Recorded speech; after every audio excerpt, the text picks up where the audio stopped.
Kitab Wahyu pasal 12 ayat 11 sampai dengan 12. Kitab Wahyu pasal 12 ayat 11 sampai dengan 12. Kita baca bersama-sama. Dan mereka mengalahkan apa saudara? Dia oleh darah anak domba dan oleh perkataan kesaksian mereka. Karena mereka tidak mengasihi nyawa mereka sampai ke dalam maut. Karena itu bersukacitalah hai surga dan hai kamu sekalian diam di dalamnya. Celakalah kamu hai bumi dan laut. Karena iblis telah turun kepadamu dalam geramnya yang dahsyat. Karena ia tahu bahwa waktunya sudah berada singkat. Nah saudara, dikatakan dengan darah anak domba. Apa saudara? Jadi kita ini masuk di akhir zaman dan pertempuran itu tambah hebat. Pertempuran tambah apa saudara? Nah, kejahatan luar biasa, bahkan sudah di atas batas. Sekarang buktinya apa? Cari laki-laki normal aja susah, betul? Betul? Betul? Yang setuju angkat tangan. Cari laki-laki normal aja saudara susah, betul? Betul? Nah, coba saudara ke satu tempat, kelihatannya badannya besar, ininya gini. Waktu ketemu kita ngomong, mau kemana mas? Ampun dah. Artinya ingat saudara, apapun masalah dalam keluargamu, tidak boleh cerai. Artinya apa? Selama suamimu normal, bersyukur. Setuju? Setuju? Jadi cari laki-laki normal aja saudara, susah, betul? Betul? Nah, dan sekarang ini cari perempuan orisinil aja susah. Kenapa? Udah ditambal plastik lah, di apa-apa, udah diginilah, macam-macam, betul? Betul? Jadi ingat, cari perempuan orisinil aja susah. Nah, saya ini bersyukur sama Tuhan, rambut saya ini orisinil. Kenapa orisinil? Dari saya lahir sampai sekarang tidak pernah disemir. Jadi cari laki-laki normal aja susah. Cari perempuan yang orisinil juga susah. Nah, dan kejahatan sudah merajalela kemana-mana. Apalagi ini mau pilihan gubernur, pilihan bupati. Itu banyak santet. Banyak saudara? Banyak apa? Banyak kuasa gelap, pengiriman kuasa gelap macam-macam. Nah, saudara, kalau saudara ada lawan bisnis atau ada yang mengirim kuasa setan, kuasa gelap, supaya saudara tidak kena kuasa gelap, saudara berdoa, ini saya semua, aku percaya dalam kuasa darah Yesus, dalam kuasa pelindungan Roh Kudus, kuasa benteng yang kudus, darah Yesus Kristus melindungi hidupku dalam nama Yesus. Ingat, kalau mengusir setan itu demi nama Tuhan Yesus. Tapi kalau meminta pelindungan, minta kekuatan, minta otoritas, menarik kuasa Allah, kuasa Elohim, harus apa? Di dalam nama Tuhan Yesus. Oke? Pertanyaan pertama Pak, ini yang dari Ya, online, lanjut. perihal masih di tahun politik ini, untuk sikap kita menghadapi tahun politik sampai di mungkin tahun depan itu bagaimana? Dengan program-program pemerintah yang ditawarkan seperti Makan gratis. Makan gratis, nah itu yang mungkin Oke. menarik. Ya.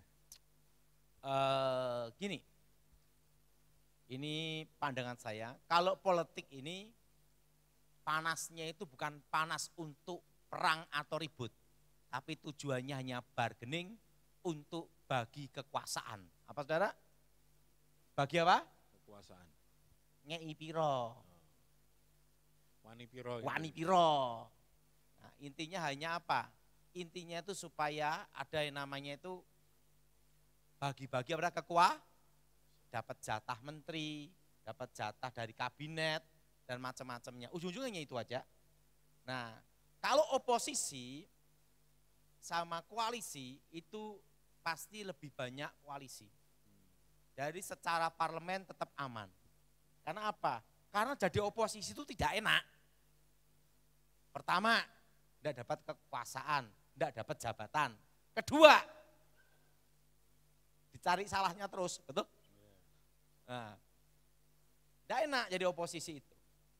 Jadi ujung-ujungnya nanti ya bargaining, bagi-bagi kekuasaan atau perdamaian, enaknya piye, gitu aja. Supaya negara ini bersatu dan supaya semua aman, semua happy. Indonesia kan itu selalu, penting semua happy, betul? Setuju angkat tangan. Jadi Indonesia relatif aman. Nah, kalau untuk makan gratis ini perlu saudara tahu bahwa tentang makan gratis yang rencana untuk program Pak Prabowo waktu kampanye, dan itu nanti mungkin mau tidak mau harus dilakukan kan gitu. Karena sudah janji kan, yang bisa untuk melakukan secara logistik distribusi untuk menghadapi sabotase. Setelah itu, karena makan bersama itu banyak resikonya tentang sabotase. Misalnya ada yang jahil iseng aja, supaya bikin kacau, kasih aja obat pencahar, mencret semua satu kelas, betul? Betul? Betul? Betul? Dan yang kedua, itu kan makan tuh banyak orang. Ya kita makan untuk 3 orang aja susah, apalagi banyak orang, betul? Nah setelah itu distribusinya, logistiknya, bahan bakunya, lain-lainnya semuanya. Ya, yang bisa melakukan ini hanya militer. Yang paling siap itu adalah militer. Kenapa militer? Karena militer itu pertama adalah organisasi yang paling solid satu jalur komando. Apa saudara? Satu jalur apa? Komando. Nah, karena ingat, kalau makan gratis tiba-tiba Pemda sana ada ini acara ini kan agak susah. Nah, yang langsung jalur komando itu adalah militer. Kedua, yang menguasai yang namanya teritorial itu juga adalah militer. Buktinya apa? Tentara itu bisa sampai apa? Pedalaman-pedalaman, bahkan perbatasan. Betul? Betul? Dan yang ketiga, pendataan yang paling akurat. Nanti yang panti jompo berapa, setelah itu anak-anak yang tidak mampu berapa, setelah itu yatim piatu berapa. Dengan data yang akurat, itu pasti militer juga. Karena mereka ada namanya Babinsa. Ada apa? Babinsa. Militer juga. Yang keempat, untuk perbekalan anti sabotase logistik. Yang paling siap juga adalah militer. Karena mereka biasa ransum, bawa senjata, pergudangan, harus tepat waktu itu. Dan mereka sudah biasa masak untuk ribuan. Udah biasa. Karena apa? Mereka terdidik, dan mereka itu disiplin, dan mereka juga selalu siaga tempur, disiplin tempur juga. Dalam kondisi negara, kondisi apapun. Aman. Jadi yang bisa melakukan ini adalah militer. Dan yang kedua, makan gratis ini bukan hanya untuk menolong atau membantu orang-orang yang tidak mampu, orang miskin, bukan hanya itu. Kedua, tapi juga untuk mengendalikan, untuk membatasi pergerakan atau men-stop paham radikalisme. Karena radikalisme itu, paham terorisme, radikalisme, itu dimulai dari mana? Masuk melalui mana? Harus tahu gitu. Kebanyakan masuk dari sekolah, betul? Masuk dari mana, Saudara? Dari apa, Saudara? Dari mana? Sekolah. Dari sekolah. Nah, kalau kita perhatikan anak-anak zaman sekarang, dengan kita ini ada bedanya. Kalau zaman kita SD, Undang-Undang 45 pasalnya dan butirnya harus hafal, betul? Betul? Harus ada P4, ya kan? Betul? Ya, pemahaman, pendalaman, betul enggak? Pancasila itu harus hafal, enggak boleh lupa, betul? Dan bahkan ada ujiannya, betul? Harus hafal. Tapi zaman sekarang belum tentu hafal. Anak-anak sekolah kita belum tentu hafal semua, butir-butir pasal-pasal. Kenapa? Karena saat ini beda dengan zaman kita. Nah, otomatis yang bisa masuk ke daerah-daerah mengontrol, setelah itu ideologi untuk membatasi paham-paham radikalisme, yang siap apa? Tetap militer. Karena militer itu adalah apa? Jantung, tulang punggung, urat nadi negara. Indonesia merdeka karena tentara rakyat. Dan itu adalah militer. Betul? TNI. Institusi Angkatan Darat. Jadi yang paling siap untuk makan gratis ini, organisme yang siap adalah militer. Lu udah tahu. Kodam-kodam udah ada. Nah, kodim ada. Betul? Betul? Betul? Kodam, kodim, koramil, dan perlu Bapak tahu juga bahwa pasukan paling lengkap itu adalah di kodim. Personil paling lengkap itu kodim. Kenapa kodim? Di situ ada yang dari Kopassus, ada yang dari Tontaifur, ada yang dari Kostrat, ada yang dari kavaleri, ada yang dari ajudan. Semua kumpul di kodim. Yang ahli-ahli itu banyak ada di mana? Kodim. Mereka ada yang ahli sandi yuda, ada yang ahli penyamaran, ahli kontra intelijen, ahli di apa. Nah itu banyak di kodim.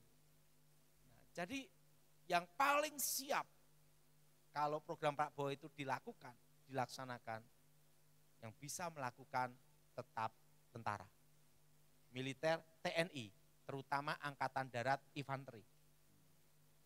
Seluruh Angkatan Darat ya. Kenapa? Kan sekolah kan tidak ada di tengah laut. Betul? Betul? Betul? Semua di darat.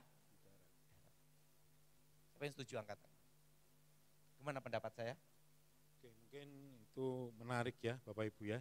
Saya mau tanya Pak, ini iseng-iseng aja. Di gereja ini kan ada banyak yang bisnis di kuliner, catering. Nah itu akan berimbas ke orang-orang yang bisnis itu atau gimana Pak? Karena program makan gratis Pak, kan otomatis yang biasa buka warung, mungkin warung makan, mungkin juga berimbas atau gimana? Menurut Bapak ini? Gini ya, itu kan imbasnya itu tidak terlalu besar. Kenapa? Itu kan pasti untuk orang-orang miskin, sasarannya udah jelas, ada namanya pendataan. Kan enggak mungkin Pak Petrus ikut daftar makan gratis. Betul? Betul? Betul? Kan enggak mungkin lah Bapak ikut program tiap hari makan gratis. Betul? Kecuali ada yang ulang tahun Pak, terus traktir makan. Nah, gitu. Pas ulang tahun. Yeah. Jadi makan gratis ini kan pendataan yang paling lengkap itu pasti ada untuk didata. Untuk data itu tetap dari militer yang paling mumpuni di situ. Jadi saya hanya punya insting, punya analisa program Pak Prabowo ini kalau dijalankan nomor 1 adalah di Pulau Jawa dulu. Untuk namanya sosialisasi dan simulasi juga. Nah, tetap nanti militer yang akan berperanan. Peranan militer di sini bisa 75 sampai 80%. Tapi ingat ya, dengan program makan gratis ini, negara kita aman. Kenapa? Artinya kan personil militer, personil TNI, semuanya kan ikut terlibat untuk mengamankan negara. Betul? Betul? Ingat, ekonomi itu bisa berjalan dengan baik kalau negara kita itu aman dulu. Betul? Oke? Ini pertanyaan berikutnya Pak, dari yang lewat WA di online. Pak mau tanya untuk perkembangan perpindahan ibu kota bagaimana ke IKN. Terus karena saya juga ada tawaran kerja di sana, saya masih ragu-ragu tentang hal itu. Nggak usah mikir. Penting apa yang ada dijalanin dulu. Amin. Jangan berandai-andai. Buktinya saya pada waktu mau ke Israel, berita Israel perang, dador. Kenyataannya waktu saya di Israel ya aman-aman baik. Nanti Oktober mau ke Israel, silakan siapa yang mau ikut. Ya buktinya Israel apa? Aman-aman. Padahal saya sudah siap latihan tiarap, mengguling. Nanti sembunyi di mana gitu. Udah latihan kita ini. Nggak tahu ujung-ujungnya apa. Aman-aman aja, malah perut tambah buncit. Aman-aman baik. Oke. Lanjut lagi Pak, ini pertanyaan tentang hal ekonomi. Untuk bisnis ke depan di bidang kripto dan sekitarnya bagaimana Pak? Gini ya.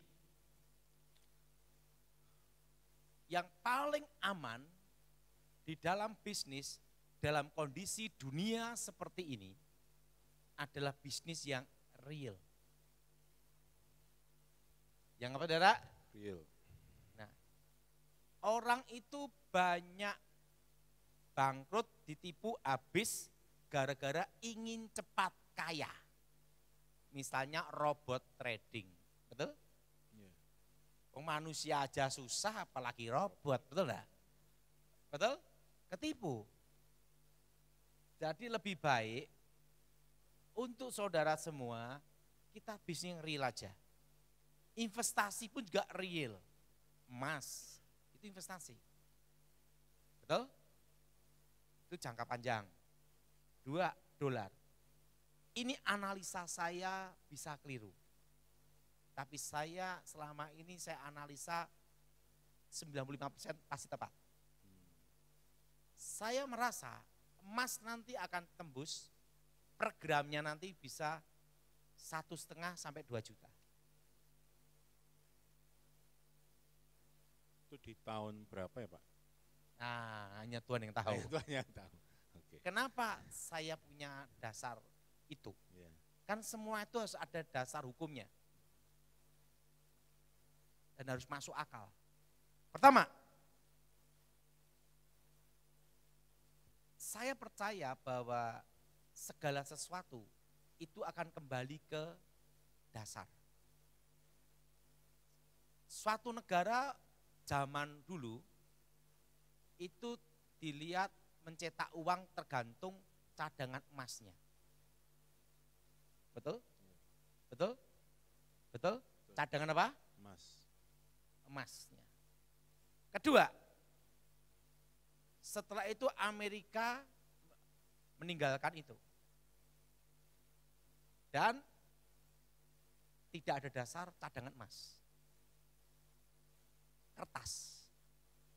Betul? Betul? Dalam kondisi seperti ini, kita tahu bahwa Amerika itu utangnya udah triliunan dolar. Nah, ini akan mempengaruhi pasar dunia. Dan yang paling aman adalah real, emas. Karena kalau kertas, kapanpun waktu bisa nyetak, betul? Betul? Betul? Nanti emas itu nanti akan sampai 1,5 sampai 2 juta. Di tahun berapa saya belum tahu, tapi saya punya insting. Dan ingat, uang digital, misalnya uang digital, sama uang yang fisik, itu lebih aman yang fisik. Karena kita tahu undang-undangnya gimana, kalau digital tiba-tiba kehack, habis hilang semua gimana. Pelindungan hukumnya gimana, kepastian hukumnya gimana. Jadi saran saya, bisnis real aja, tanah itu real. Toko besi real, betul? Betul? Betul? Ingat, semua yang real paling aman. Pak, kalau kuliner gimana? kuliner nanti sekalipun ada program makan gratis, tetap aman. Karena pasti pedagang-pedagang kecil yang kurang mampu, biasa akan dilibatkan untuk program itu. Namanya kebersamaan, kan gitu. Jadi saya rasa aman semua. Tahun depan yang punya utang bank mumet. Ingat, sekarang dolar udah naik. Mau tidak mau suku bunga dinaikkan. Betul? Betul? Dan kondisi daya beli masyarakat seperti ini itu masih sampai tahun 2026. Nah, tapi untuk Temanggung, Paraat, Magelang tidak ada pengaruh. Kenapa? Mau dilihat baku toh.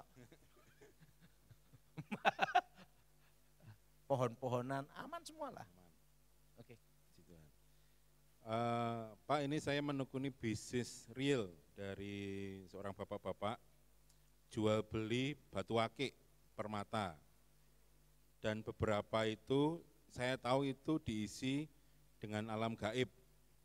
Terus kalau misalkan itu saya jual beli itu dan ternyata ada isinya, seperti yang tadi pagi Pak Dautoni kan juga khotbah tentang hal seperti ini, itu bagaimana cara kita supaya menetralisir dan apakah prospek batu akik itu tetap bisa berjalan atau bagaimana? Kalau batu akik itu beda dengan yang dulu. Sekarang itu waktu zaman batu akik dulu, orang itu aja seneng gosok-gosok gini. Betul? Sampai ngomong gini, gen mengkilap, betul enggak? Sekarang udah enggak ada, masanya udah lewat. Karena batu itu kan hobi ya, harganya terserah siapa yang ini. Kedua, kalau batu itu tahu kita itu isi, ada kuasa gelapnya, lebih baik jangan. Karena itu ada kutukannya. Nah kalau misalnya supaya aman, ya kita doain dengan darah Yesus, sucikan batu ini, demi nama Yesus roh jahat keluar. Jelas? Nah kalau itu kita tahu itu isi, lebih baik jangan. Karena ada namanya kutukannya. Oke. Lanjut lagi Pak, ini dari seorang ibu yang bercerita tentang suaminya seringkali emosi dan mengutuk anak dari keturunannya dengan kata-kata yang kata-kata yang kurang baik lah.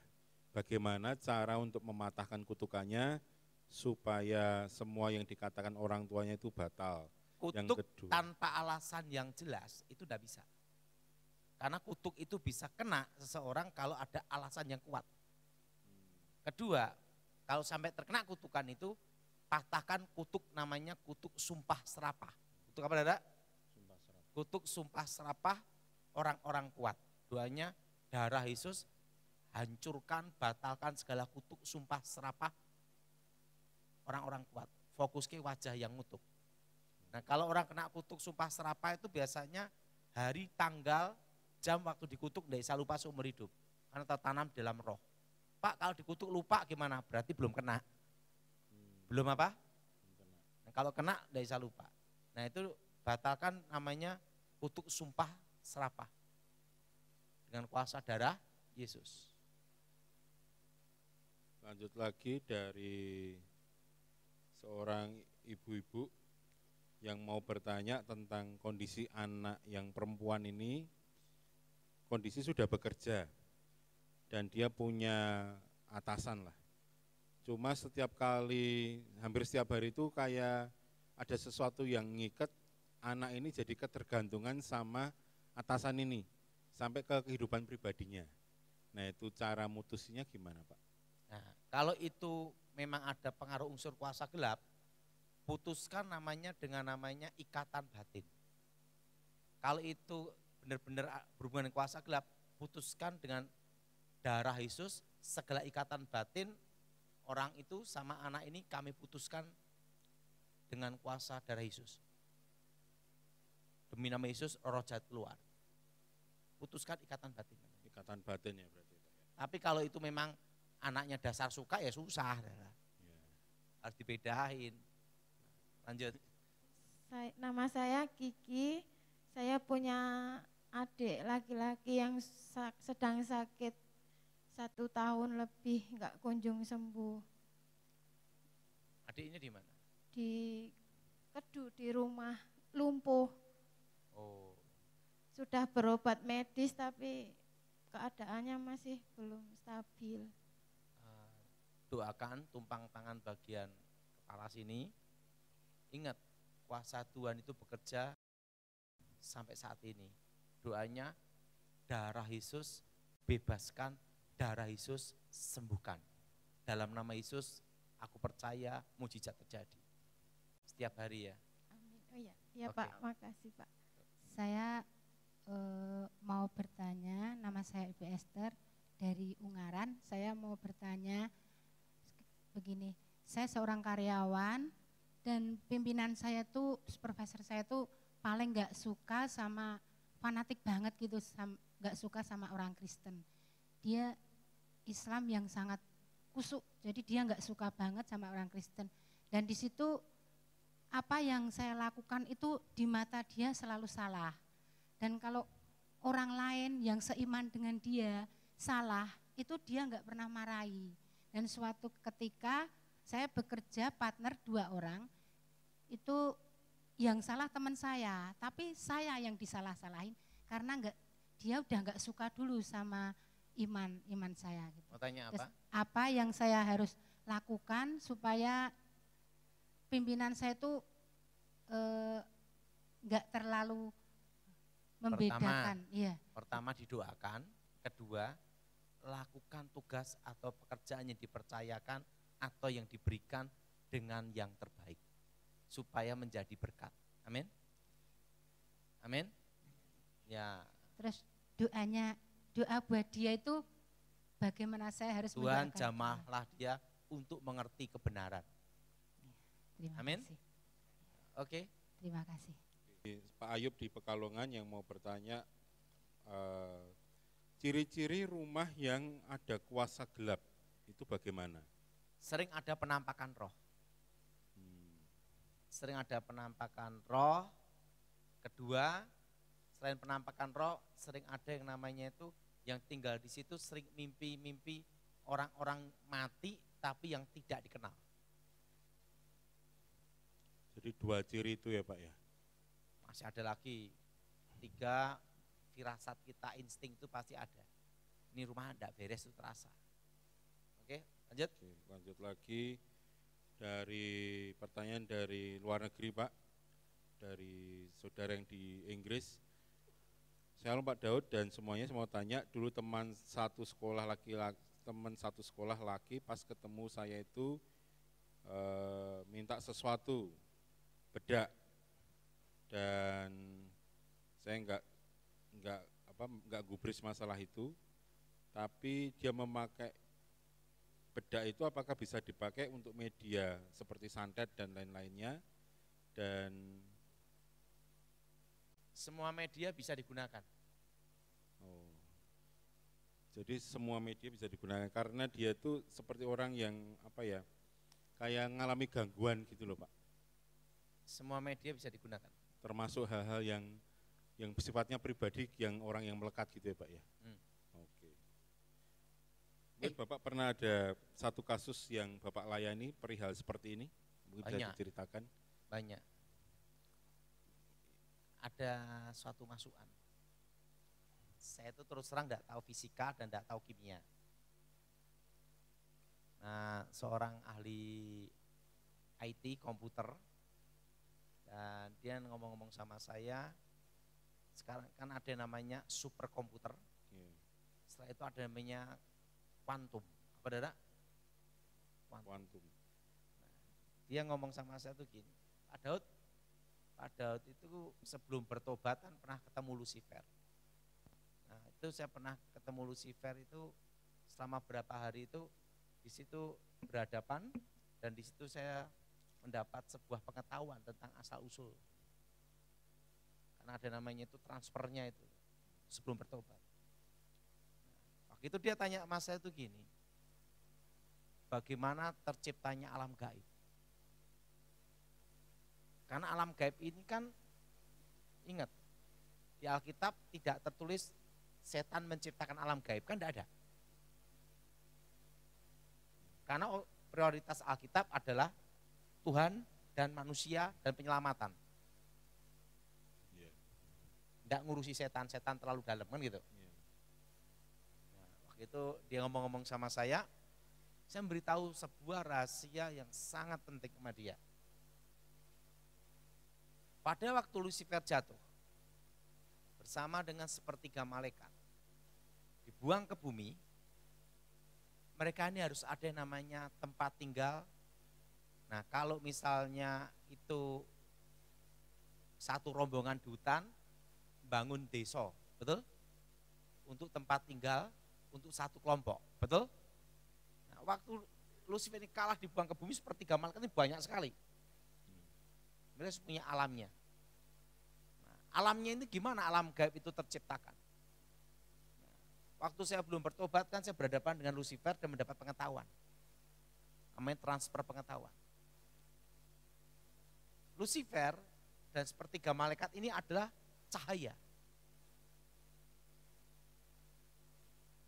Kan tercipta dari cahaya. Nah, waktu cahaya, mereka dengan kecepatan cahaya itu berputar untuk mengelilingi bumi dengan kecepatan cahaya, dan setelah itu berputar balik terjadi tabrakan. Terjadi apa, saudara? Nah, waktu terjadi tabrakan inilah akan terbentuk namanya kekosongan. Tidak ada ruang dan tidak ada waktu. Tidak ada apa, saudara? Dalam satu kecepatan cahaya berputar dan terjadi tabrakan. Itulah terciptanya alam gaib. Karena apa? Terjadi tabrakan di situ. Dan di situ akan ada namanya waktu berhenti. Nah, arti waktu berhenti itu apa? Di mana tempat itu tidak dibatasi ruang dan waktu. Tiba-tiba yang tanya sama saya ini ahli IT ngomong gini, padahal teori kuantum. Zaman sekarang namanya teori kuantum. Artinya apa? Itu berhubungan dengan proton, neutron, dan lain-lainnya. Dari tabrakan terjadi namanya ada batasan waktu, di mana waktu itu tadi kekosongan. Nah, orang meditasi dan lain-lainnya itu adalah untuk menyelaraskan namanya frekuensi. Karena pada waktu frekuensinya sama dengan alam gaib, makanya orang itu meditasi karena otak kita ada gelombang gamma dan gelombang beta, kan itu. Nah, waktu meditasi terjadi penyatuan, frekuensinya sama, itu yang terbentuk gelombang. Nah, gelombang inilah yang sama frekuensinya dengan alam gaib itu. Makanya kalau orang itu punya ilmu terawang, dia bisa melihat masa lalu. Kenapa bisa melihat masa lalu? Karena disitulah suatu batas, tidak ada batas ruang dan waktu. Karena apa? Waktu benturan terjadi, disitulah ada namanya kekosongan. Dan kekosongan itulah akan tercipta namanya partikel, yang namanya waktu berhenti. Tiada ruang dan tiada waktu. Nah, waktu saya ngomong demikian, dia ngomong, Pak, di Amerika itu banyak yang berusaha untuk mempelajari ini sampai karburator yang botak-botak bocor-bocor gitu. Tapi malah Mbah Dukun bisa jelasin. Dia ngomong gitu. Saya beritahu. Amerika di Vietnam dalam perang tidak pernah menang, betul? Tapi Amerika menang di film Rambo. Di film apa? Rambo. Jadi ingat, Amerika perang Vietnam kalah, betul? Tapi ingat, Amerika hanya menang di film apa? Oke. Lanjut lagi Pak. Ini perihal setelah pandemi COVID kemarin, itu apakah akan nanti ke depannya muncul yang lain lagi, dan nanti akan orang dipaksa untuk vaksin lagi atau gimana? Menurut pandangan Bapak ini. Kalau menurut saya, COVID yang kemarin itu, coronavirus, ini analisa saya. Itu ada senjata biologi. Senjata biologi. Nah, dan yang dituju, diprioritaskan adalah laki-laki. Makanya banyak laki-laki waktu Delta yang mati. Perempuan ada, tapi tidak banyak. Paling banyak laki-laki. Makanya tahun 2022, 2023 saya ngomong, tahun janda. Betul? Ada ketawa-ketawa. Nah, tahun apa? Janda. Siapa yang setuju angkat tangan? Berarti para janda. Nah, dan saya terasa virus itu tetap ada ya. Senjata biologis itu kan langsung menurun. Kan ada ininya puncaknya. Dan puncaknya itu ada di tahun 2021, 2022, 2023, 2024. Maka saya beritahu 5 tahun mutasi puncaknya error. Karena itu apa? Senjata bio. Nah, apakah akan ada lagi? Nah, ada lagi. Tapi tidak usah khawatir. Kita orang Indonesia kebal. Yang percaya angkat tangan. Orang bule masuk Indonesia makan lombok mencret. Orang Indonesia makan lombok kurang pedes, kurang sip, betul enggak? Senang baik. Oke. Lanjut lagi Pak, ini mau bertanya perihal tahun 2024 ini kan selalu dikaitkan dengan tahun naga. Nah, Tahun berapa? tahun 2024, tahun naga menurut kalender Cina. Apakah itu berimbas kepada semua hal yang mendasar di Indonesia, hal-hal misalkan di bisnisnya, di cuacanya, dan menurut pandangan Bapak bagaimana? Kita percaya negara ini masih dalam kendali dan masih dalam pengawasan Tuhan. Dan masuk dalam rencana Tuhan. Tidak usah terlalu mikir. Yang penting itu mikirkan hari ini makan enak, dah besok makan lagi, kan gitu aja. Tidak usah mumet-mumet, betul? Betul? Siapa yang setuju angkat tangan? Sudah usah mumet-mumet. Yang jelas tahun depan resesi ekonomi. Tapi kalau yang terasa itu hanya Jakarta. Dan analisa saya tahun 2032. Tahun berapa, Dada? Tahun 2032 sampai tahun 2033 itu akan ada masalah di digital. Akan ada permasalahan sistem digital di dunia. Sehingga nanti itu akan memicu harga emas naik. Itu tahun 2032 dan 2033. 8 tahun dari sekarang ya Pak berarti ya? Itu memicu emas naik. Sekarang kita semua banyak diarahkan dunia ke digital, betul? Iya. Nah, begitu ke hack, selesai. Dan analisa saya 2032 dan 2033 itu akan ada masalah di digital. Sehingga semua akan banyak mengalih ke real emas. Oke. Lanjut lagi Pak, dari seorang bapak-bapak yang punya mungkin melihat tetangganya ada kasus LGBT Pak. Menurut Bapak bagaimana cara menyikapi secara bijaksana menurut firman Tuhan, dan apakah kita punya kesempatan untuk membawa dia hidup normal lagi? Pertama, doa supaya dijamah Tuhan. Kedua, LGBT itu kalau yang melayani lebih baik orang yang di bidangnya. Karena itu bisa nular. Ngerti maksudnya?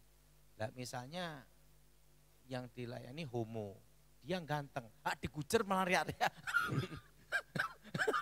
Ngerti Mas ya? Iya, iya. Jadi lebih baik yang melayani yang apa? Yang biasa di bidangnya. Bidangnya. Karena LGBT itu ada banyak faktor.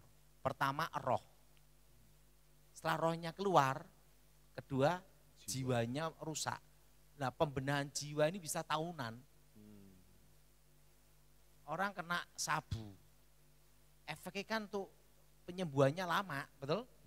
Nah LGBT gitu, untuk penyembuhannya kan juga prosesnya lama, betul? Oke?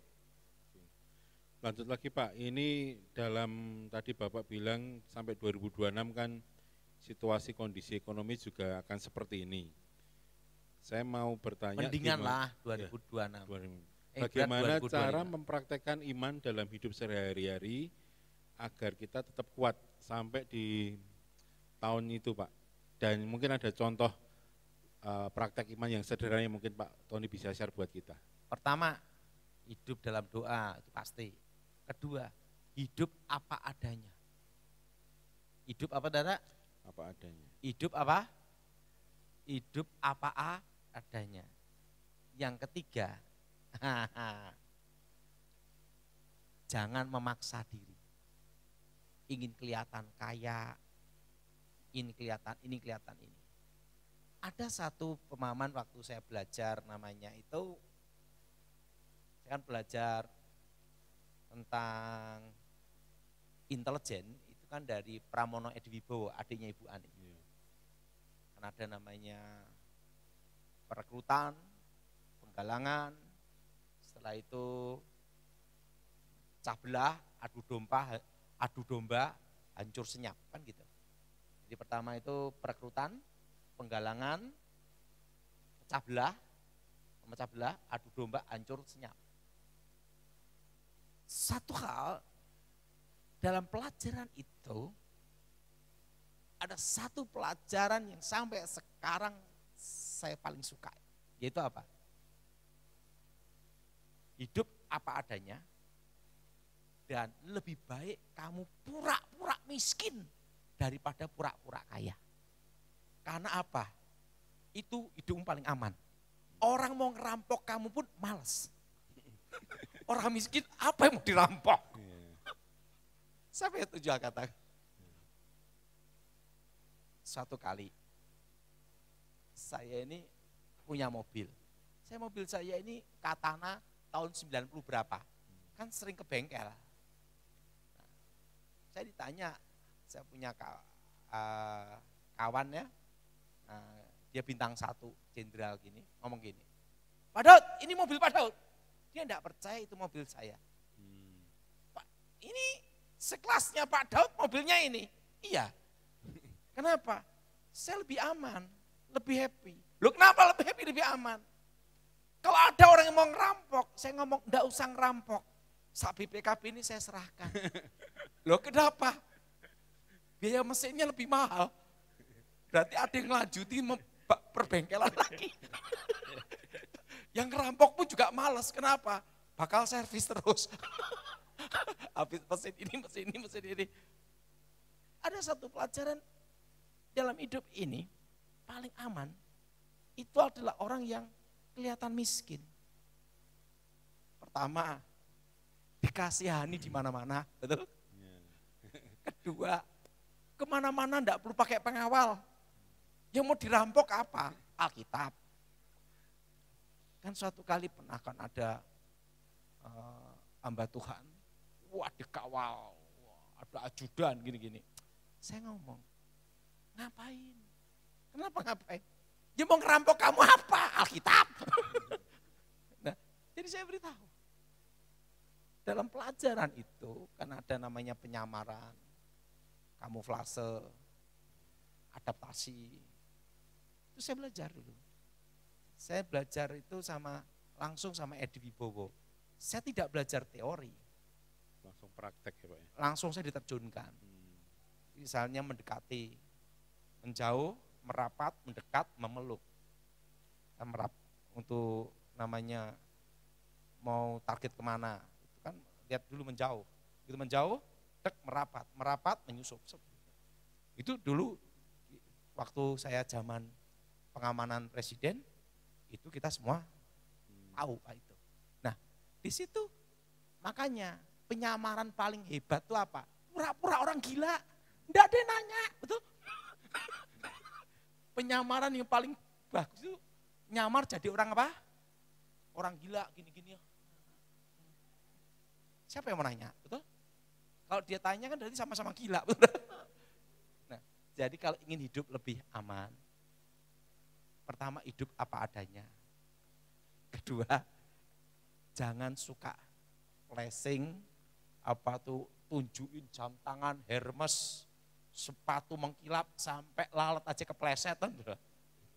Kenapa? Habis itu masuk YouTube, bulan depan laporan SPT-mu berapa? Betul? Pajak, betul? Ya. Nah, kalau orang miskin aman kan? Nah, ini ya, saya dari kepala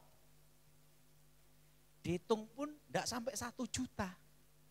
Harga outfitnya gitu Pak ya. Nah, ini dikasih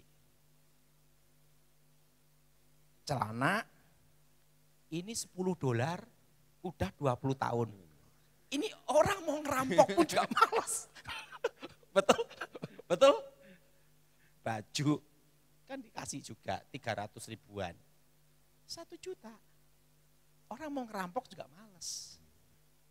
Tapi kalau yang pakai jam Rolex gini. Ada. Makanya Gilbert memberitahu saya, hidup paling happy itu Daud. Karena apa? Orang tidak akan percaya. Kenapa tidak percaya? Daud itu sekalipun pakai Rolex asli pun orang ngomong palsu.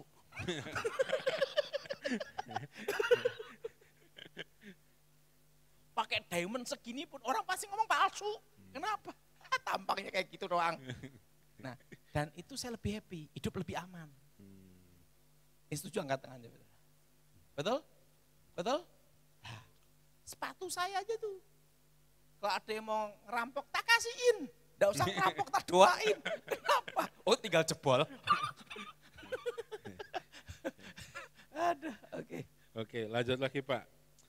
Dari Ibu Mary di Amerika, sejak anak saya lahir, suami saya yang tadinya kerjanya bagus, bisa kena PHK hampir 2 kali. Dan suaminya ini punya kakak perempuan, ada 2. Suami dari kakak perempuannya ini juga dua-duanya ada kayak malas kerja lah Pak. Apakah ini ada kutuk? Belum tentu kutuk, Belum tentu. bisa karakter. Oh. Harus dibedain. Harus ketemu orangnya dulu baru tahu. Kalau dengan kayak gini, cara ngadepinya gimana? Karena kadang-kadang dia yang Kalau takut tentang masa depan. saya kasih tahu, kalau karakter supaya dia bangkit itu gampang, dibikin susah. Mau enggak mau kan dia kalau mau makan harus kerja, betul enggak? Betul? Nah kalau selama masih dimanja, semua diturutin, apa semua dikasih, ya enggak bisa mandiri. Makanya kalau anak bayi, kan ada waktunya dia belajar merangkak, jalan, kadang kita biarkan supaya dia belajar, betul? Kedua, didoakan juga. Kalau memang ada kutuk ya hancurkan kutuknya. Kalau biasanya kutuknya itu kutuk sial, kutuk bangkrut. Nah tapi kalau karakter, nah itu harus dibuat terdesak. Terdesak, mepet, semua pas-pasan, pasti bangkit. Karena keadaan. Seseorang bisa bangkit itu bisa karena keadaan. Siapa yang setuju angkat tangan darah? Lanjut. Dari seseorang yang mau bertanya pendapat Pak Daud mengenai digitalisasi menuju total kontrol. Dalam hidup ini enggak usah terlalu pikir tinggi-tinggi lah. Lebih baik hari ini cukup untuk hari ini. Amin. Tapi saudara semua saya sarankan, kalau di perbankan pun nyimpen uang di bank oke. Tapi harus ada uang cash real di rumah. Karena apa? Ingat, kalau tiba-tiba orang pengambilan uang di bank dibatasi gimana? Betul? Betul? Betul? Kedua, yang jelas tentang digital, udah saya kasih tahu, saya punya analisa itu di tahun 2032 dan tahun 2033 itu akan ada masalah sistem digital secara global. Nah, tetapi itu belum puncaknya, itu baru awal. Baru apa? Awal. Nah, disitulah akan terjadi namanya banyak ke sektor real. Uang pun kartal lagi, uang fisik dan emas. Jadi nanti itu yang akan naik itu nanti primadona adalah emas. Dan tentang emas ini sudah saya kasih tahu sejak tahun 2015. Waktu saya berkata 2015 nyimpan emas dan nyimpan dolar, orang pada ketawa. Tapi sekarang emas sudah 1.200.000 1 gram ya. Hah? Oh. Sebentar lagi? 1,5. 1,5. Kenapa? Ingat, itu akan terjadi. Jadi ada dua yang harus saudara siapkan dalam investasi. Sorry, saya bukan orang yang ahli saham dan lainnya. Dua. Pertama adalah emas, itu untuk jangka panjang. Kedua, US dollar. Kenapa tetap US dollar?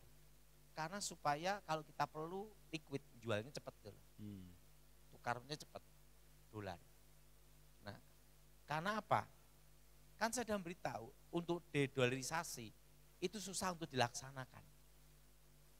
Untuk saat-saat ini. Karena yang untuk menjadi mata uang dunia, itu harus negara demokrasi. Kedua, negara terbuka. Ketiga, sumber daya alamnya yang besar. Keempat, angkatan perangnya yang kuat. Nah, sementara ini dunia itu semua pakai US dollar. Di Indonesia utangnya dinilai dari US dollar. Cadangan devisa juga US dollar. Nah, ingin tahu enggak bagaimana saya belajar tentang ekonomi? Boleh Pak, supaya jadi berkat buat kita semuanya. Saya itu pertama kali saya belajar itu jadi kurir. Diperintah untuk membawa dokumen. Nah, dokumen itu waktu saya bawa, walaupun ban meletus pun harus jalan. Itu karena dokumen rahasia. Itu 2004. Nah, saya ditugasi sama Edi Wibowo mau untuk namanya negosiasi. Termasuk negosiasi pembebasan sandera. Karena saya belajar dari dia, ngasih dasar-dasarnya. Dan langsung pertama kali saya belajar negosiasi 2004. Saya bertemu pertama kali saya belajar negosiasi, langsung ketemu bukan sama kopral. Sama Mayor Jenderal Gleni Kerupan yang sampai jadi sahabat saya 20 tahun. Jadi pertama kali saya belajar untuk ke lapangan itu bukan ketemu sersan. Di situ saya diajarin sama almarhum Edi Wibowo dasar-dasar negosiasi dan paham namanya pembebasan sandera. Ada negosiasinya itu. Dalam kondisi seperti ini, seperti ini, seperti ini. Dan pertama kali saya belajar negosiasi dan langsung praktek. Ini langsung praktek. Ketemu yang namanya tangan kanannya Prabowo, satu letengnya Prabowo, satu letengnya SBY, satu letengnya Romulo Simbolon. Jenderal. Pertama kali belajar praktek langsung. Itu tahun 2004. Sampai 2014. Makanya Kamar Jenderal Gleni Kerupan kalau saya telepon, gimana Daud gini-gini? Kenapa? Udah 20 tahun. Kan 20 tahun. Nah, waktu itu saya ditugasin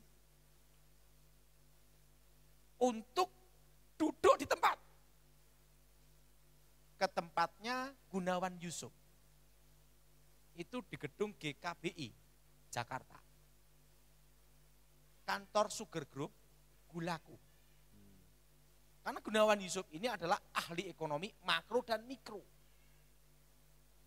Dan dia Makindo Sekuritas yang paham tentang makro, mikroekonomi dan dasar-dasar ekonomi. Waktu itu saya hanya diperintahkan untuk nungguin dia. Setiap Jumat. Setiap Jumat itu saya diperintahkan almarhum Ibu Ani Yudhoyono dan almarhum Edi Wibowo untuk persoalan ekonomi ini cara pemecahannya gimana. Supaya presiden di dalam mengambil suatu kebijakan itu posisinya aman, negara juga aman, kondusif, stabil. Coba perhatiin, 10 tahun zaman SBY ekonomi stabil. Coba perhatiin, karena waktu itu dan tidak boleh ditulis. Pertama tidak boleh ditulis dan tidak boleh SMS. Jadi saya duduk gini, dia ngomong pelan-pelan dan harus hafal setiap Jumat tentang kebijakan ekonomi, tentang makroekonomi, tentang UMKM, tentang dasar-dasar ekonomi dan pertimbangan-pertimbangan ekonomi. Dan itu harus saya sampaikan ke Ibu Negara, ke Ibu Ani, sama Pak almarhum Edi Wibowo. Ini Pak Gunawan pesannya ini, kebijakan seperti ini, kalau ngambil kebijakan ini akan berimbas ke ini, dampaknya ke ini. Semua kan kebijakan ada dampaknya. Jadi dampak yang paling ini berat, yang tidak terlalu berat yang mana? Dampaknya di sini, secara ini global gimana, secara nasional gimana, secara di mikro gimana. Itu Gunawan Yusuf. Dan saya jadi kurir itu, nungguin setiap Jumat. 10 tahun. Duduk. Dan dia adalah doktor ekonomi. Doktor dia, ahli. 10 tahun. Teman saya ngomong sama saya, Daud kalau kuliah udah lulus itu. 10 tahun. Dan gejala-gejala resesi itu gimana, dan gejala-gejala ini harus ngambil keputusannya gimana. Itu saya ngajari Gunawan Yusuf. Karena waktu itu saya jadi kurir. Oke. Lanjut lagi Pak, ini dari seseorang yang mau bertanya perihal kutuk kawin cerai, apakah itu akan terus turun-menurun sampai ke berapa keturunan di bawahnya? 3-4. Dan bagaimana cara mutusinya, apa harus setiap hari diputuskan atau bagaimana? Penting imannya untuk mematahkan namanya kutuk garis keturunan. Dan kutuk masa depan. Kutuk masa lalu dan kutuk apa? Masa depan. Oke? Ada pertanyaan perihal, tadi Bapak menyampaikan untuk kita kembali ke bisnis real, bisnis yang nyata. Itu untuk selama sampai 2026 nanti, yang paling masuk akal, yang tidak terlalu berisiko itu bisnis bidang apa Pak? Apakah kayu, tentang industri atau bagaimana? Ya yang sederhana aja. Kayak Temanggung kopi, ya kan real. Kopi, buah-buahan, sayur, real. Itu kan jangka pendek. Ya. Tapi kalau mau jangka panjang, investasi, modal perlu gede. Itu emas. Kalau yang gerak di industri kayak kayu dan lain-lain gimana Pak? Posisi masih aman ya. Masih aman ya Pak ya? Kendalanya kan di bahan baku. Nebangnya cepat, nanamnya puluhan tahun. Oke? Suami yang kena santet di bagian dada, kadang lambung dan kadang di bagian kaki itu kayak bengkak. Tapi sering berpindah-pindah itu Pak, sakitnya. Jadi tidak hanya menetap di satu bagian yang luka, tapi seringkali setelah ini sudah selesai. Tumpang tangan bagian kepala sama bagian pusar. Kepala dan pusar. Nah, didoakan. Tumpang tangan, Ya. darah Yesus hancurkan kutuk, darah Yesus hancurkan mantra, darah Yesus hancurkan jimat, darah Yesus bebaskan. demi nama Yesus roh jahat keluar. Dan aku percaya kuasa nama Yesus bekerja, dalam nama Yesus disembuhkan. Gitu. Ini pertanyaan sudah selesai Pak, nanti bisa Bapak lanjut ke Doa ya. Doain bagi sesuatu, mungkin ada yang mau disampaikan lagi sebelum nanti doa. Jadi Pak, paling enak itu hidup itu seperti apa? Pertama, tidak memaksa diri. Apa saudara? Tidak apa? Kedua, apa? Betul? Dan yang ketiga, kalau mau paling aman, pura-pura apa? Miskin. Siapa yang mau ngerampok orang miskin? Betul enggak? Mau nyandera pun juga rugi ngasih makan, betul enggak? Jadi itu kalau mau paling aman. Kalau ditanya untuk tahun ini dan tahun depan, yang paling aman apa? Orang yang pura-pura apa? Miskin. Yang paling sengsara itu adalah orang yang pura-pura kaya. Nah, hidup apa adanya aja. Kalau saya atas bawah tidak nyampe 1 juta. Orang mau ngerampok saya paling paling Alkitab, betul enggak? Nah, kasihkan aja. Kalau saya pakai mobil Katana tahun 90-an. Mau dirampok kasih BPKB-nya. Jadi beban hidup. Karena apa? Mesin ini sakitnya ganti-ganti. Nah, hidup happy kan? Yuk, oke? Saudara yang kasih dalam Tuhan, wajah Tuhan menyinari hidupmu. Mata Tuhan tertuju padamu. Diberkati engkau waktu keluar. Diberkati engkau waktu masuk. Diberkati engkau dalam segala hal. Engkau akan naik dan tidak akan turun. Engkau di kepala bukan ekor. Dan tangan Tuhan menyertaimu. Terimalah berkat di Bapa di surga. Cinta kasih Yesus Kristus. Kuat kuasa Roh Kudus. Menyertai saudara semua. Dari sekarang sampai selamanya. Amin.